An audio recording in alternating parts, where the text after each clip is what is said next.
Hello বন্ধুরা, শ্রাবণীর Bengali কিচেনে সবাইকে স্বাগত। আজ আমি আপনাদের সাথে একটা নতুন রেসিপি শেয়ার করছি, ডালিমের জেলি। তো ডালিমের জেলি বানাতে গেলে কী কী উপকরণ লাগে আমি বলে নেব। তো প্লিজ ভিডিওটা প্রথম থেকে লাস্ট পর্যন্ত দেখতে থাকুন, আর একদমই স্কিপ করবেন না, তাহলে রেসিপিটা বুঝতে পারবেন না। আর এখন আমি বাগানে চলে এসেছি, বাগান থেকে আমি ডালিমটা সংগ্রহ করে নিয়ে গিয়ে আমি রান্নার জায়গায় ফিরে যাবো আর ডালিমের জেলিটা বানাবো। তো চলুন বন্ধুরা, ডালিমটা পেড়ে নেওয়া যাক।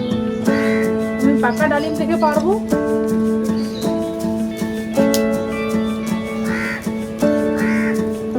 উপরের দিকে একটা পাকা ডালিম আছে।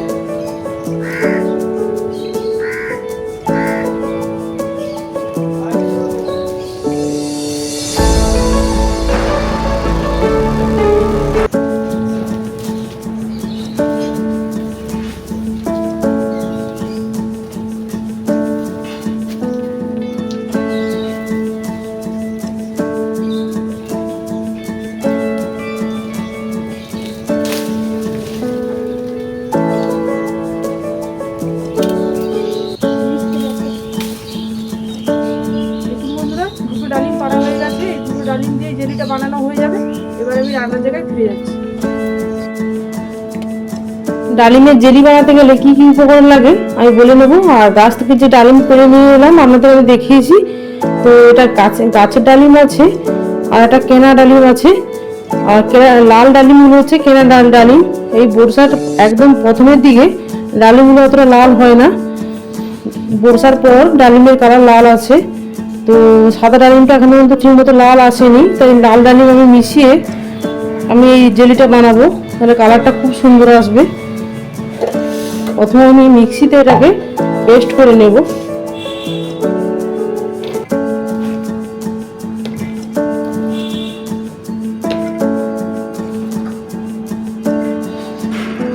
সবগুলো আমি পেস্ট করে নেওয়ার পর দেখাচ্ছি।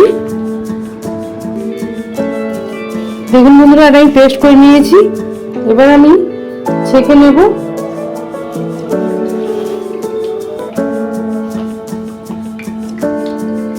ছেঁকে নেওয়ার পর দেখাচ্ছি। দেখুন বন্ধুরা, ডালিমের জুসটা আমি বার করে নিয়েছি। এরপর আমি গ্যাস জ্বালিয়ে দিয়েছি, কড়াইটা বসিয়ে দিলাম। কড়াইয়ের মধ্যে আমি এই জুসটা দিয়ে দিলাম।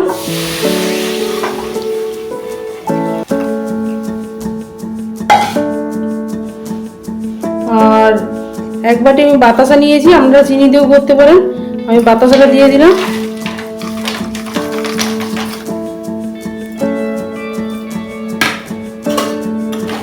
দিয়ে ভালো মতো আমি এটা ফুটিয়ে নেব।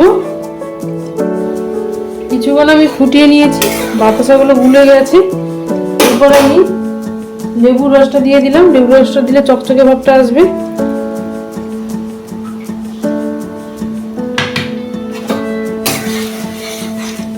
আর এই 1.5 বাটি আমি জুস নিয়েছি, আর 1 বাটি চিনি দিলাম। কন্টিনিউ এটা 15 থেকে 20 মিনিট ফোটাতে হবে মিডিয়াম ফ্লেমে, তারপর আঠা ভাব আসবে। 20 মিনিট ধরে এটা আমি কন্টিনিউ নেড়ে গেছি। দেখে নেবে রয়েছে কিনা। একটু হালকা আঠা ভাব এসছে, মানে এখনো 10 মিনিটের মতো এটাকে নাড়তে হবে। 10 মিনিট পরে আমি ফিরে আসছি। আরও আমি 10 মিনিটের মতো এটা আমি কন্টিনিউ নেড়েছি। দেখুন বন্ধুরা, একদম আঠা ভাব চলে এসছে। এবার এটা হয়েছে কিনা আমি বুঝবো কি করে। বাটির মধ্যে, একটা ছোট বাটির মধ্যে আমি জল নিয়েছি। জলের মধ্যে আমি দিয়ে দিলাম। দেখুন বন্ধুরা, জলের মধ্যে দিয়ে দিয়েছি, একদম নড়ছে না। যেই জায়গাতে দিয়েছি সেই জায়গাতে থেকে গেছে। আর একটা প্রসেসে জানা যায় হয়েছে কিনা। আমি খুন্তির মধ্যে নিলাম। দেখুন বন্ধুরা, এক তারের মতো হয়ে যাচ্ছে, মানে একদম হাতের সঙ্গে লেগে আছে, আর এক তারের মতো হয়ে যাচ্ছে, মানে এটা হয়ে এসছে। এবার এটাকে আমি নামিয়ে দেব।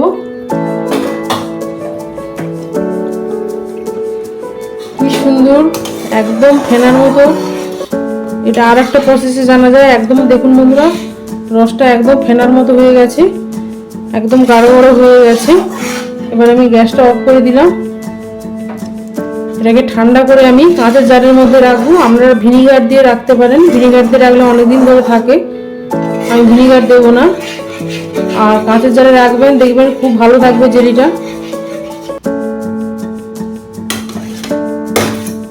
এবার এটাকে ঠান্ডা করবো, ঠান্ডা করে জারের মধ্যে ঢোকাবো। ঠান্ডা হয়ে গেছে, এবার আমি জারের মধ্যে ঢুকিয়ে দিলাম।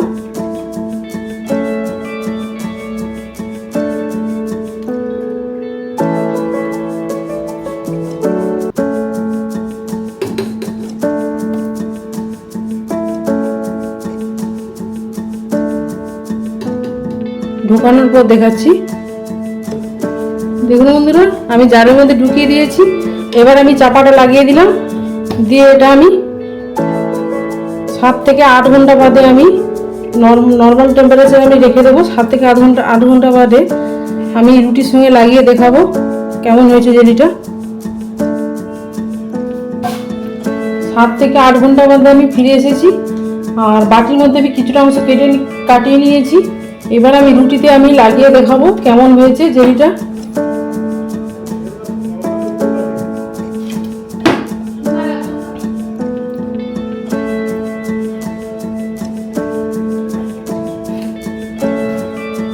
আমি কোনো ফুড কালার ব্যবহার করিনি, দেখুন কত সুন্দর কালার এসছে। একটা রুটিতে হয়ে গেল, আর একটা রুটিতে আমি করে দেখাচ্ছি।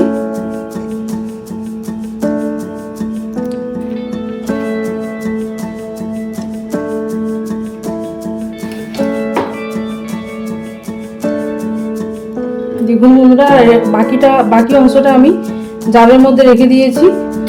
আর আপনারা যদি বেশি দিন প্রিজার্ভ করে রাখেন তাহলে ভিনিগার দেবেন, আমি ভিনিগার দিলাম না। তো আমি যেভাবে বানালাম ডালিমের জেলি, আপনারা সেভাবে বানাবেন, দেখবেন ভালো লাগবে। আর যদি ভিডিওটা ভালো লেগে থাকে তাহলে বেশি বেশি করে লাইক করুন, শেয়ার করুন, কমেন্ট করুন। নতুন নতুন রেসিপি পাওয়ার জন্য সাবস্ক্রাইব করুন। Thanks for watching.